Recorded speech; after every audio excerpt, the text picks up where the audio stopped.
it's a must na may team building activities ang isang company, be it virtual or in office na setup. Oo, para sa akin ano, absolutely, parang gano'n.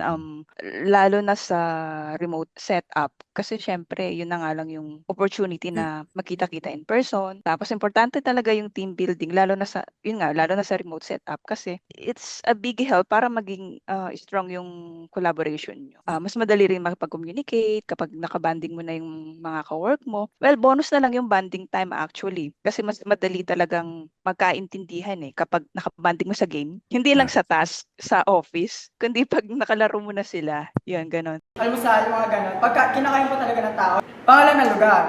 Bansa po siya talaga.